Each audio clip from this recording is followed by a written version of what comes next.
I'm Deja Smith. I'm your host this evening. Welcome to Conservation Conversations. I hope that you're taking care of yourselves in these difficult times. We're excited to connect with you through this Wednesday evening series. We've had a lot of fun hosting speakers who tell us about the work they are doing to make the Triangle a healthier and more vibrant region. You have an opportunity to connect with the speakers through the Q&A button on the bottom of your screen. You may also send us questions via email to advancement@triangleland.org. Please note that TLC staff and guest speakers are logging in remotely, so bear with us as the internet might be slower than normal. You may also hear an occasional dog bark or cat's meow, children, partners, or roommates' voices.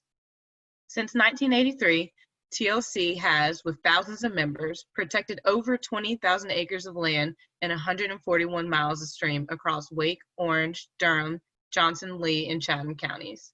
TLC operates 6 public nature preserves across the region, as well as 1 private preserve and 1 opening soon called Williamson Preserve. This Saturday is National Trails Day, and with 35 miles of trail, we hope to see you hiking out with us. Our work is possible because of the support of members like you and our sponsors.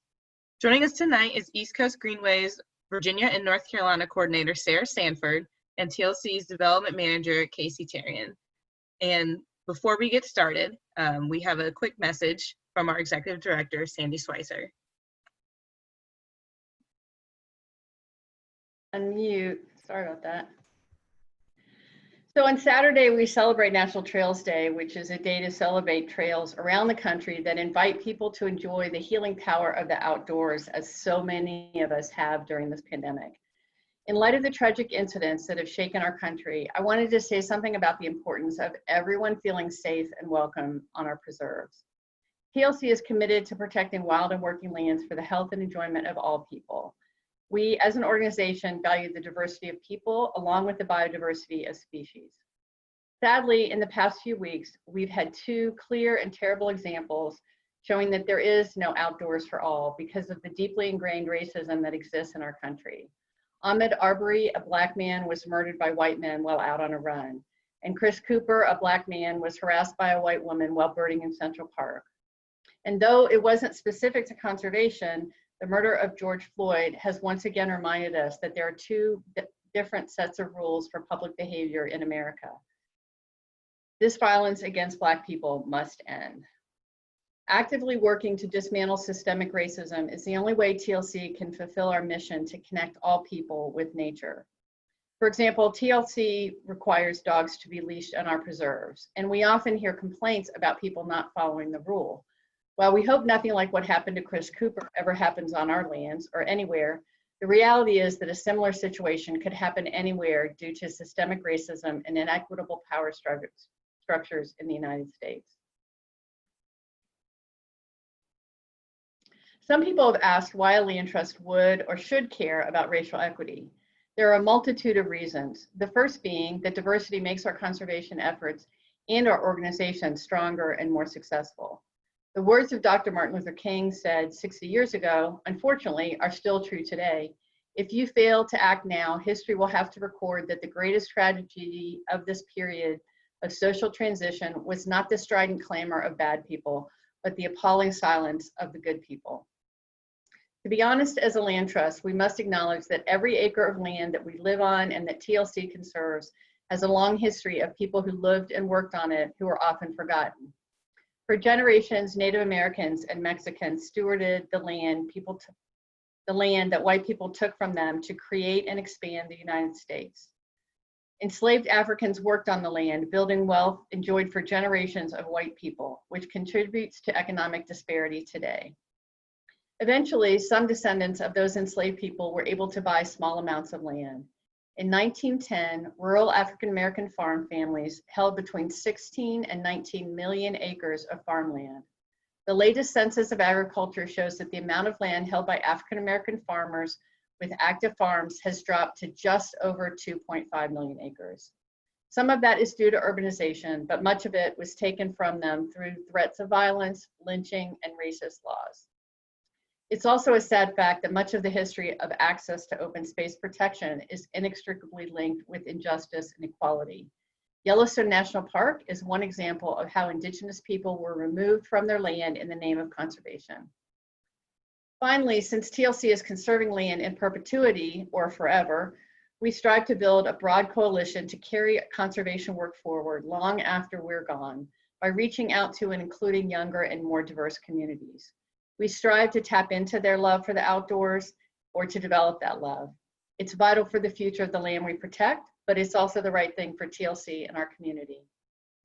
For many years, land trusts, including TLC, have worked to change the story of land by committing to a future that's more just, equitable, and welcoming in every place our work touches. Since the early 2000s, TLC's values have remained steadfast: community, inclusion, teamwork, innovation, learning, ethical actions, and stewardship. We prioritize land projects that safeguard clean water, support local farms and food, protect natural habitats, and connect people to nature. And in the past few years, we've added a priority to supporting minority farming and land ownership. Our goals are not just words, and our actions are not simply inspired by recent events.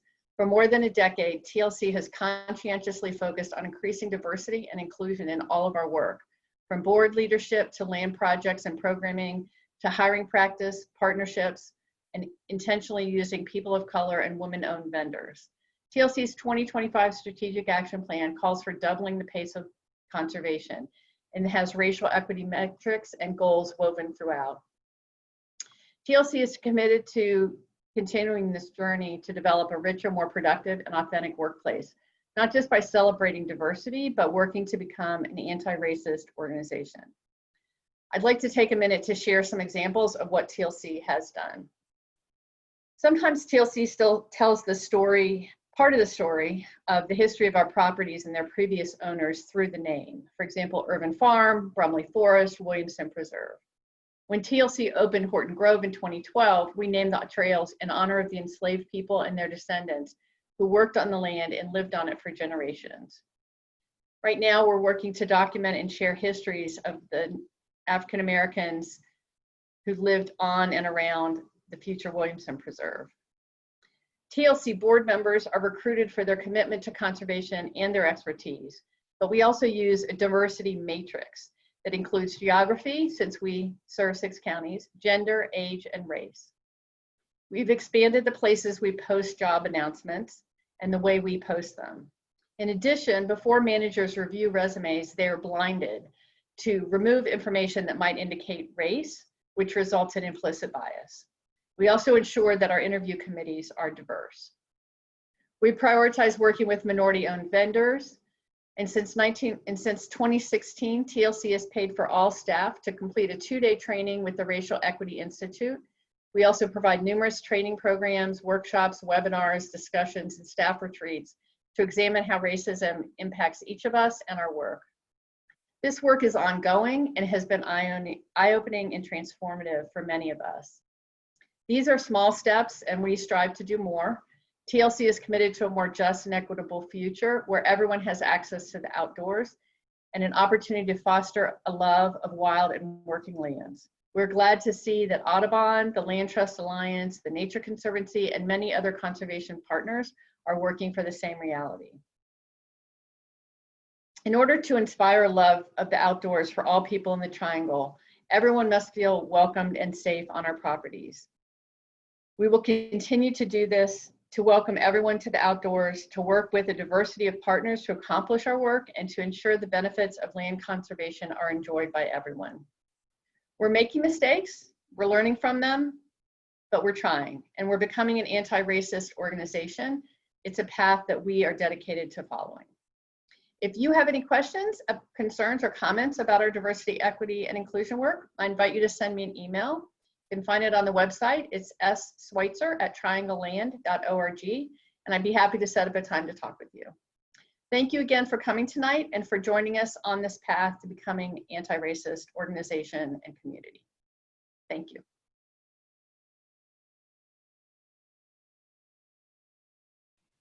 Unmuting myself would be helpful. Thank you, Sandy, so much for that message.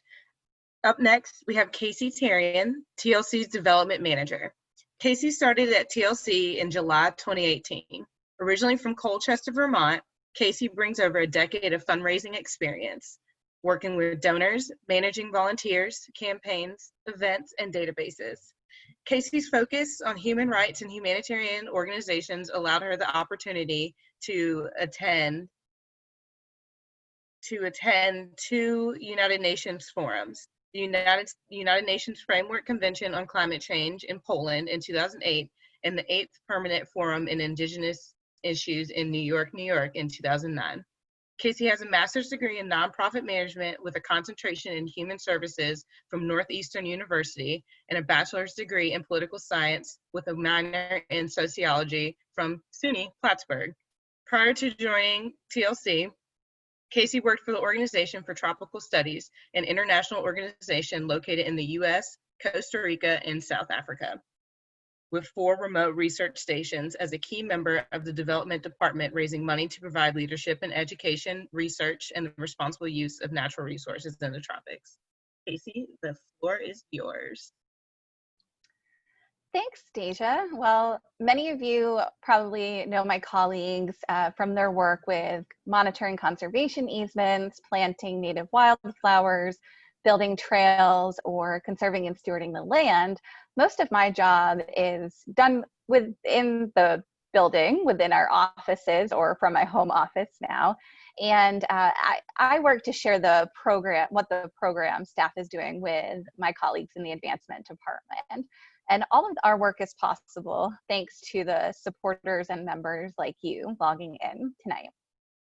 So when I do get an opportunity to explore the Triangle's natural resources, like TLC's nature preserves for work or pleasure, I often bring my best canine pal, Chase, and I am actually on my couch right now, and you can't see him, but he's actually off to my left right now because he likes to sit with me all the time. So bear with me while I start to share my screen really quickly, and we'll go through some of the slides that I've prepared for us tonight.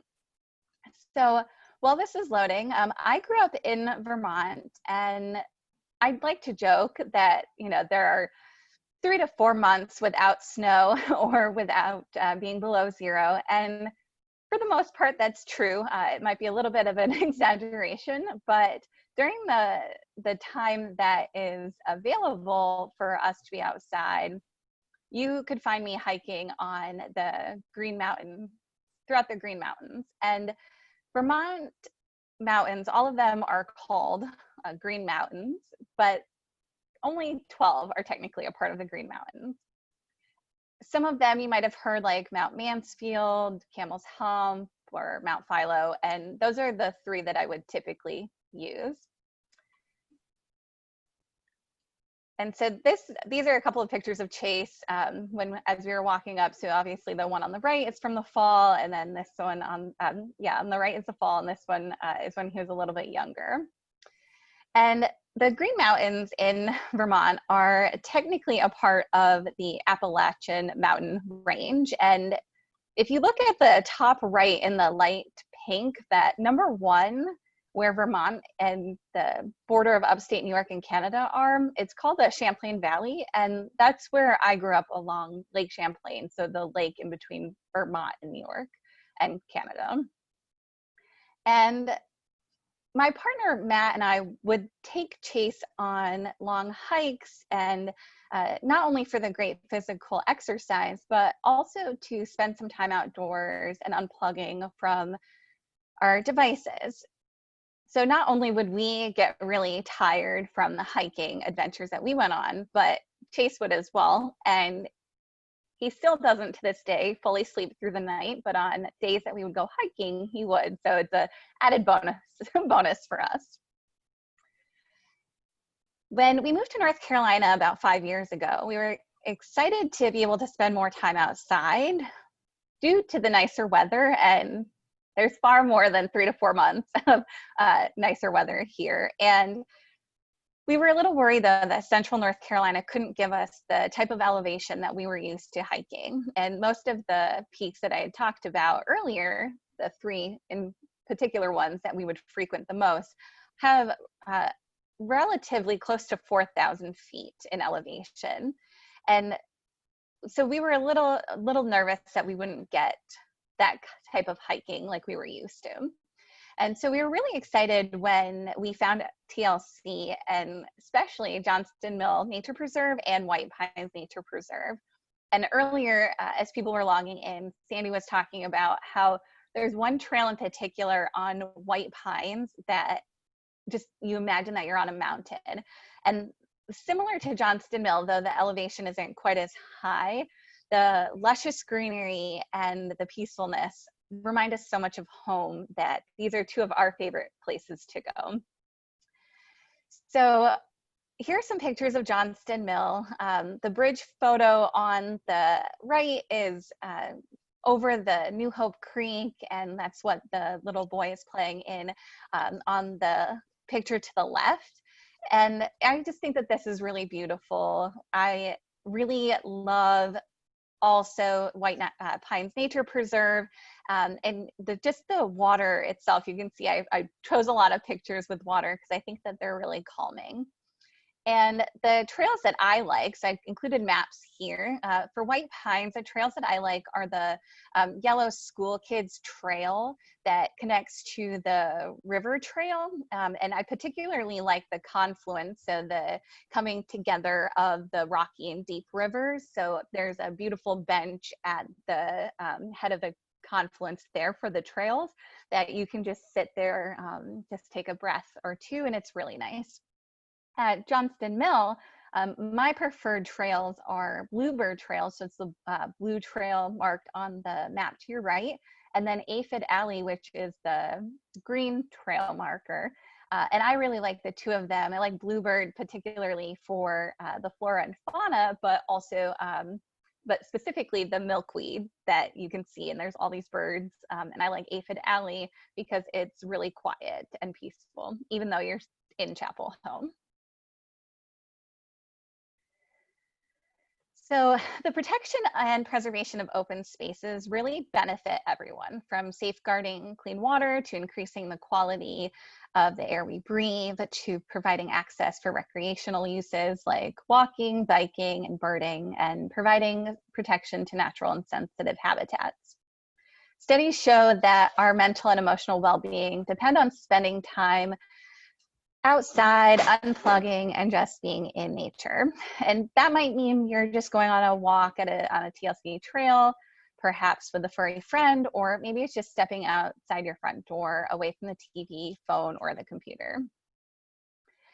As Sandy said earlier, the two most frequent complaints that we receive are people with unleashed dogs or folks not picking up their dog's waste. And unfortunately, I've experienced this firsthand. It's pretty common for us to come in contact with dogs off leash and poop either not picked up or filled poop bags left on the kiosk, sitting on the ground, or even tied to a tree like this one I took a picture of just a few weeks ago at Johnston Mill. And I think it's really fascinating because all of TLC's preserves have rules posted at their entrances, which make clear that dogs must be leashed at all times and that all litter should be picked up and packed out. And I know that the text is tiny, and I know that you've all probably taken the time to read through all 30 rules, but it's really tiny. It's just the fourth section down on the picture here that says they're welcome but must be kept unleashed, and their waste must be removed. So even when I'm clearly in TLC gear, in the left photo, I'm wearing a TLC jacket and a TLC hat. I also wear TLC staff shirts or my name tag sometimes when I'm on the properties. When I tell folks that they must have their dogs unleashed, we're often met with extremely defensive responses. And while I certainly empathize, I mean, just look at Chase in the right photo, and if you could see him now, he looks pretty similarly off to my left in the video. He's perfect, you know, and he doesn't pose a threat to any human or any other dog. But there are several reasons why TLC requires dogs to be leashed at all times, and I'll touch on them momentarily. And here you can see Chase being friendly and being on leash at Johnston Mill and Horton Grove. This is another example of what a good boy looks like. This is Luke, and he and his humans, Damien and Crystal Fernandez, are TLC members. And here he is happily enjoying the sunshine on the north side of Brumley Forest Nature Preserve, even while leashed. It's very important that dogs like Luke and Chase remain leashed at all times and their waste is properly disposed of, for reasons like not everyone's a dog lover, and I know that's really hard for a lot of us to understand. Keeping dogs on leash can make sure that everyone has equitable access to connect with nature. It also keeps your dogs from eating something poisonous or becoming exposed to illnesses like parvo or distemper. It can also make it easier for you to hold on to them so they don't chase after a squirrel or a bunny, and Chase will literally take his name to the extreme and chase after one of them if he sees them. So it keeps him safe, it keeps the wildlife safe, and it keeps the native habitats and sensitive habitats safe as well. And just because your dog is friendly doesn't mean someone else's ear is. And here's some photos from our dog days of summer hike that we did last summer. Quinoa is and Elmo are on the right, and then Millie is in the forefront of the picture on the left. And while there isn't a state law in North Carolina that requires dogs to be on leash, there is one in Orange and Durham counties, and you could be fined up to $150 for not having your dogs on leash. It's also easier to keep an eye on them when they excrete waste, which carries a lot of bacteria and parasites, and that can be passed on to other animals and humans. And no one's going to pick it up for you. We don't have any facilities nor trash pickup, and it's really important to pick up and pack out your dog's poop. And I'm going to leave some recommendations in a guide of resources that you'll get with a recording of the video later, of just some recommendations that you might be considering in terms of what you might do with the dog poop after you pick it up and have it in a bag and you're still a couple miles on a trail and you still have a little ways to go to reach your car. And also, according to the city of Durham, it takes just about a year to break down dog poop. So the average dog creates about 100 pounds of waste annually, and what isn't picked up can and will flow into our drinking water. When it rains, whatever's on the ground, like this picture here on the right, will wash into drains and waterways, which will affect the water that we swim, drink, and fish from. This slide here shows a map of the Upper Neuse Clean Water Initiative, which is a collaboration of organizations working to prioritize and protect land for the long-term safety and health of all drinking water supplies for the communities in the Upper Neuse River Basin. And that's the outer outline in red that you see here. Stoney Creek runs through Brumley Nature Preserve, and this is a drone shot of Brumley. And that actually flows into the Eno River. The Eno River then flows into Falls Lake, which is Raleigh's main drinking water reservoir. So someone who leaves behind their dog's waste at Brumley will impact someone's access to clean drinking water in Raleigh. When the waste is in bodies of water, it releases nutrients that cause excessive growth of algae and weeds, making the water murky, green, and smelly. So by keeping our dogs on leash and cleaning up after them, we can protect natural and sensitive habitats, the water we drink, and make outdoor recreation accessible for everyone. And here's my contact information. This is Deja's dog, Jolene, recently at White Pines, enjoying her walk even while on leash. So if you have any questions, please feel free to put them in the Q&A box at the bottom of your screen, and we'll try to answer them as best as we can at the end of the presentation. Thank you. Thank you, Casey, and thank you, Chase, for those petiquette tips. Finally, we have Sarah Sanford from the East Coast Greenway. As a Virginia native and a transplant to North Carolina, Sarah has lived in several cities along the East Coast Greenway, namely Fredericksburg, Richmond, Williamsburg, Raleigh, and Durham. Before coming to ECGA, Sarah worked in the environmental field as a consultant, naturalist, and environmental educator. Sarah holds a master's degree in environmental management from Duke University and a bachelor's degree in environmental studies from the College of William and Mary. Sarah is passionate about connecting people to nature, and she enjoys exploring the outdoors by bike, by boat, and on foot. Sarah, the floor is yours. Thanks, Deja, and thanks to Triangle Land Conservancy for having me today. I'm really excited to be here and to be able to connect with all of you.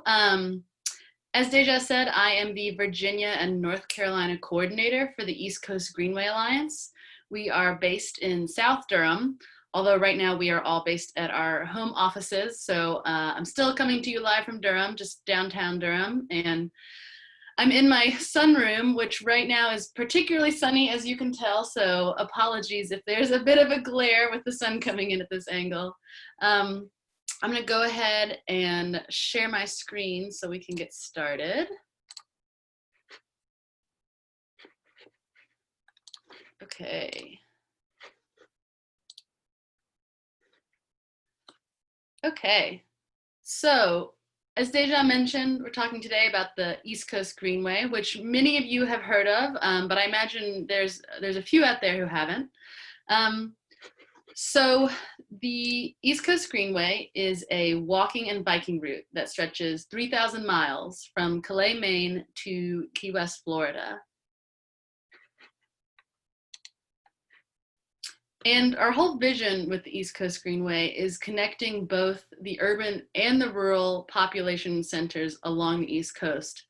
So this vision originally came about in the early 1990s. There were a group of folks, mainly up in the Northeast, who wanted to be able to bike long distances and realized there's really no safe way to do that. And it wasn't just safe for these adults, but they realized it wasn't safe for their kids. It wasn't safe for folks who might be in mobility devices, for example.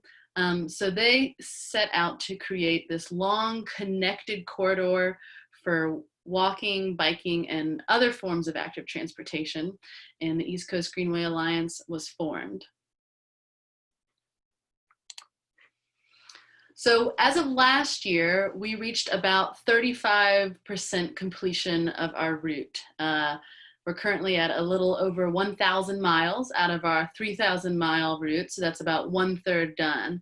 And when I say complete, what I mean is on the ground greenway that is traffic separated. So there's some type of infrastructure that's separating the greenway from any road that might be nearby. But sometimes the greenway is right through the middle of the road, through the middle of the woods with no road nearby. So we usually talk about the East Coast Greenway in terms of it being a trail, but the Greenway is a lot more than a trail. It connects farms and forests, urban and rural communities for all people to enjoy from Maine to Florida. With over 30 million visits per year, the Greenway is poised to be the most popular park in America this decade. And the Greenway is also a community center. It's a place where people of all ages, races, abilities, and people from all walks of life can interact. So I kind of gave you the overview of the East Coast Greenway in general, but I know most people are interested in the East Coast Greenway in North Carolina. We are all in the triangle, of course. So in North Carolina, we connect urban to rural with our spine route through the middle of the state, which is shown in green on the map. And we also have our complementary coastal route down the coast, shown in gray on the map. So as the Greenway is developed and becomes more and more complete, urban areas like the Triangle are connecting to the rural corridors that are in between the cities. So what's amazing about the Triangle is that the Triangle is the most complete metro area of our entire corridor from Maine to Florida. We have over 70 miles of contiguous East Coast Greenway that connect Durham, Cary, Raleigh, and Clayton. So as you can see on the map here, which is actually a little bit outdated, so the Greenway is currently more complete than is even shown in this map. But as you can see here, the East Coast Greenway is made up of many smaller local trails. Our job at the Alliance is to connect those trails in both the urban and the rural areas between cities and suburbs to form one long continuous greenway.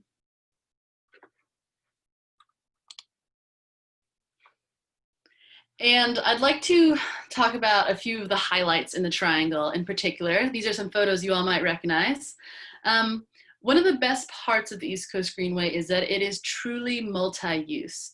It's for biking, walking, running, skating, riding horseback sometimes, for wheelchair users or other mobility devices.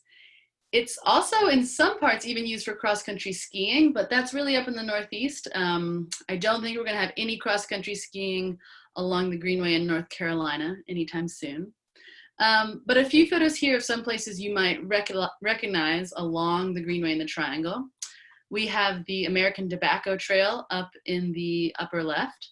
And before we started, actually, Dave Connolly reminded us that today is the 20th anniversary of the first ribbon cutting along the American Tobacco Trail at mile 0 down across from the ballpark. So a good day to be talking about the ATT. So again, that's an example of an urban paved trail which travels south and turns into a natural surface trail. And then as the route travels south along some of the greenways, you start to hit Cary. So you might recognize Bond Park in the lower left of this photo. And the Greenway also passes through some local landmarks known by folks from across the state, like Umstead State Park, for example, the North Carolina Museum of Art, which is pictured in the lower right here. And I think I forgot to mention the photo with the horseback riders is along the American Tobacco Trail on the natural surface section. So keep an eye out for those folks if you are out on a nice weekend day. So one area where we overlap with Triangle Land Conservancy is along the White Oak Creek Greenway near Cary. As many of you know, Triangle Land Conservancy now has an easement along that part of, along a section of White Oak Creek Greenway.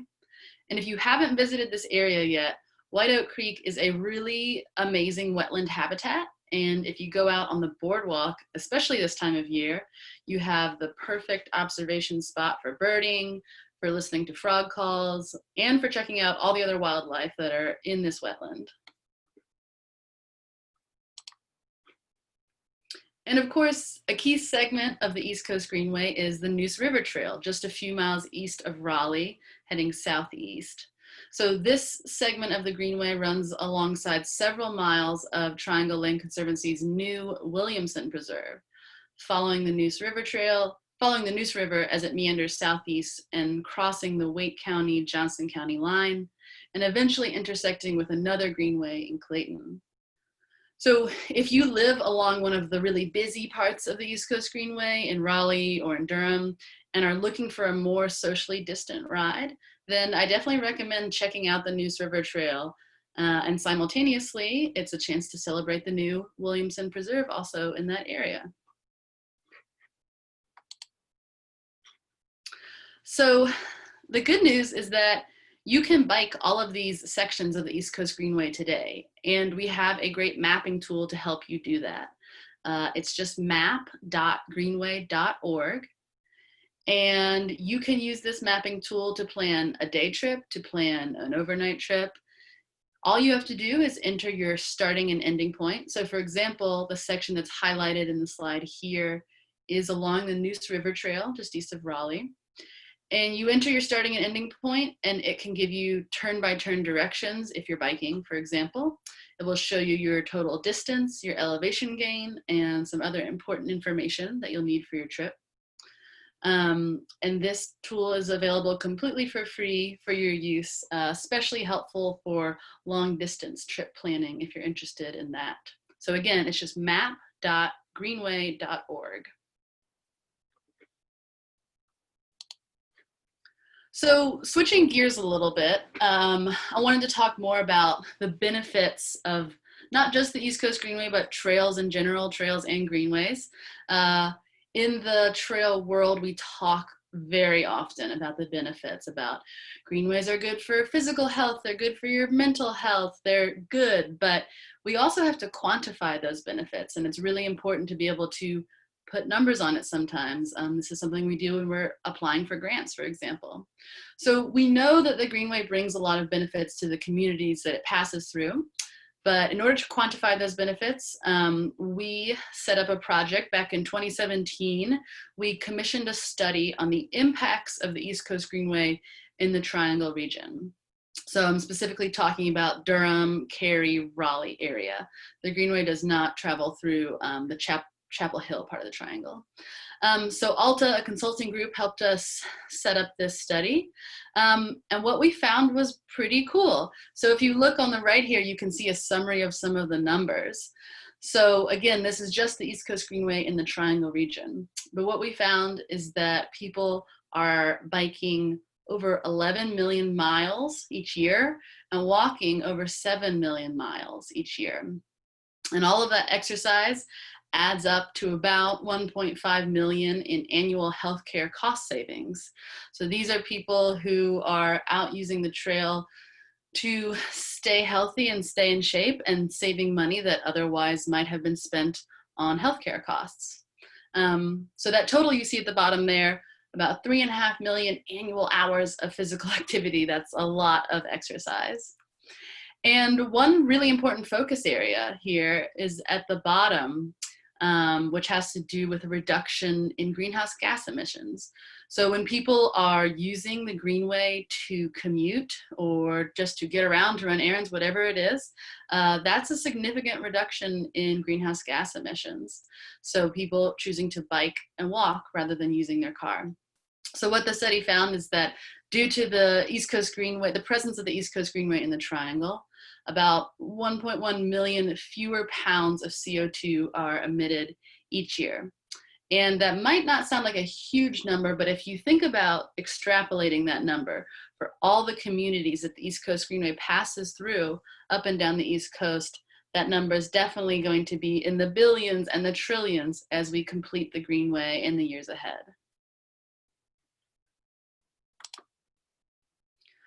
So I've talked a lot about the Greenway segments that are on the ground that already exist today, but I haven't talked much about the portions of our route that remain on-road. And by on-road, I mean that the Greenway has not yet been built there. So if you're walking or riding your bike, for example, you might be on the shoulder of the road. So what's left to build? In this map, the black lines show the completed East Coast Greenway segments. So you can see the triangle there is really the highlight of this map. That's 70 plus, I think it's actually about 74 contiguous miles stretching through Durham, Cary, Raleigh, over to Clayton. And then the green shows the outline of our route. So you can see that we have plenty of gap areas and some work to do. So some of the gaps that we are really focusing on and trying to fill right now are the rural corridor between Fayetteville and Wilmington. There's also the corridor between just north of Durham heading to the Virginia border. And there's several different stretches along our complementary route up and down the North Carolina coast that we're focusing on trying to complete those gaps. So a lot of folks have asked recently, you know, what can we do to support trails and greenways? What can we do for National Trails Day coming up this Saturday? And if there's one thing you can do, it's to get out on the Greenway, use it, and then share it with us on social media and tell us how you're using the trail. So whether you're in Durham, Cary, Raleigh, Clayton, or anywhere in between those places, there is an East Coast Greenway segment near you where you can walk, run, ride, push a stroller, play with your kids, meditate, birdwatch, work out, whatever it is you want to do. So I've posted some of our social media channels there. If you're out there and you want to take a picture, let us know how you use the Greenway and why you appreciate it. So with that, I will wrap it up. I've put my email on here in case you'd like to reach out to me directly. I'd be happy to talk to you and answer any questions. And I will go ahead and hand it back to Deja. Thank you, Sarah, for that wonderful overview of the East Coast Greenway. If you have any questions, input them into the Q&A section now. As mentioned before, we invite all members of our community to enjoy our natural spaces, whether you're biking down the East Coast Greenway, hiking, mountain biking, or birding at one of our preserves, all are welcome. While on the trail, please follow social distancing guidelines, which is 6 feet apart. If a parking lot is full, try one of our other amazing preserves or come back another time. If you're bringing your furry friend with you, please don't forget to leash them and pack out their poop. After bouts of heavy rain, we close all mountain biking trails. Head to our website or head to our Facebook page, search for Triangle Land Conservancy, and you can check trianglemtb.com to find updates about when they are closed. Now we'll answer a couple of questions.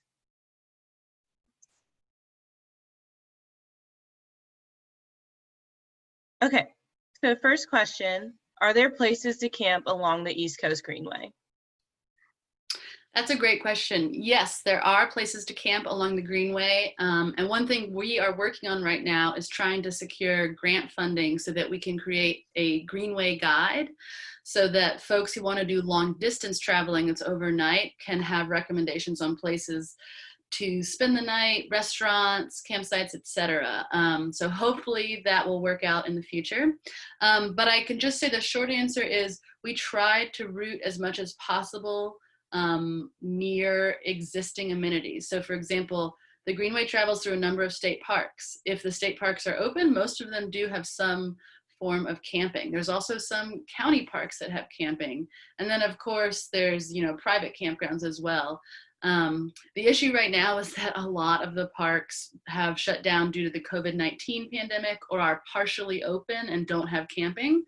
So right now, probably not the best time for an overnight trip on the Greenway, but those amenities absolutely do exist, and keep an eye out for our Greenway guide that should be coming out soon. Can I just say that one of the things that I love about the East Coast Greenway and the Mountains to Sea Trail and TLC's work is that there's all this overlap, right? Like the Neuse River Greenway is also part of the Mountains to Sea Trail, part of the East Coast Greenway. It's really, that kind of collaboration I think is really cool. So another question for you, Sarah. How do you identify future sections of the East Coast Greenway? That's a great question. So we have an official set of criteria and design guidelines. And they're pretty specific, I will say. The Greenway is different from a lot of the single track hiking trails because we're designed to be multi-use, like I said. And we're designed to be ADA accessible as well. So anyone who wants to can check out our guidelines and our specifications on our website. That's all accessible. But basically in terms of figuring out where we're gonna route it, most of that work is done. We have general ideas of how the route will go. A lot of it's determined by working with the communities, and which communities say, yes, this is something we really want, and we are going to pursue grant funding to get, for example, a grant for a feasibility study.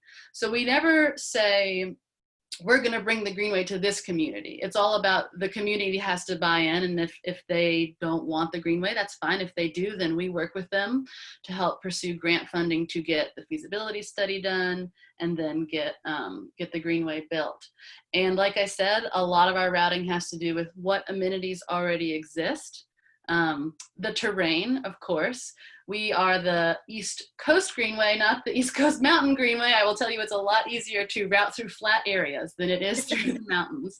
So that is some of it. But again, most of it comes back to the communities and the amenities that they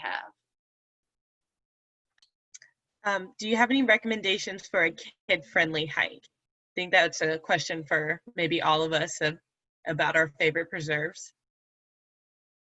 I can start. So my favorite preserve is Horton Grove, and I love That Makes Sense little trail that we have that goes through the meadow, and it's just a nice, fun, beautiful trail and nice and easy.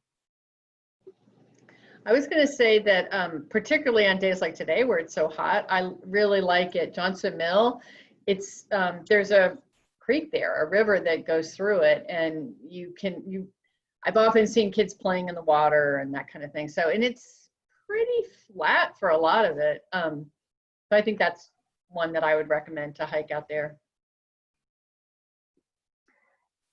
For TLC, I would recommend Brumley North. It is the hiking only section of the property. And in particular, the name of the trail is escaping me, but it's the Red Trail. I think it's the Stoney Creek Trail, maybe, on Brumley North. And if you start where you go by the cemetery connector and you head to the right, you actually go downhill, and then you can come through by the Stoney Creek. And there is a section at the bottom with a few benches that you can sit, and there's a space to put your feet in the water. And if you have dogs, it's really nice because Chase likes to just wade in the water for a little bit while on leash still. And it's a nice, cool spot. And I think there's been recommendations too about white pines being cooler because of the climate, and the canopy, the trees actually will protect you from the sun. So on days like today, it might be nicer to go south to Chatham County for white pines as well. I was going to add at Brumley North, it's sort of fun because the railroad track is the northern border.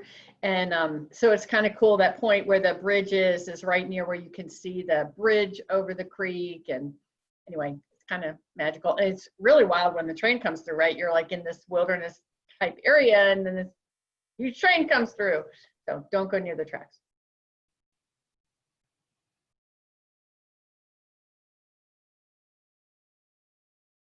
So we have another question. Has there ever been a thought about a hiking only day at Brumley?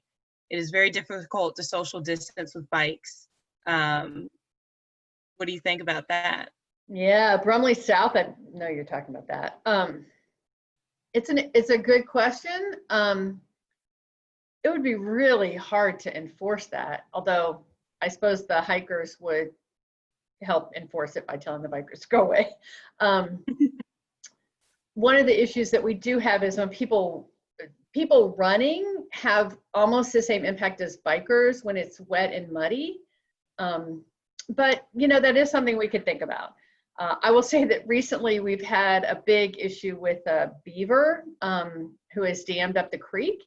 And despite our best attempts, and we have some staff who've gone out and sort of taken out parts of the dam, and then within probably 12, maybe 24 hours, it's rebuilt, and it has swamped even the boardwalk and some of the trail there. So I will talk to the stewardship people about that, see what they have to say. But you know, one of the tricks with Brumley, well, with all our preserves, is that we are protecting not just for us to play and bike and hike and walk our dogs on the property, but also for clean water. And you know, the erosion of the trails leads to erosion into the water, and so it's not quite as straightforward as I thought before I started working at TLC.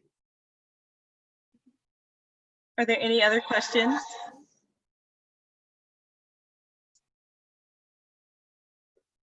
All right, I'll share my screen real quick.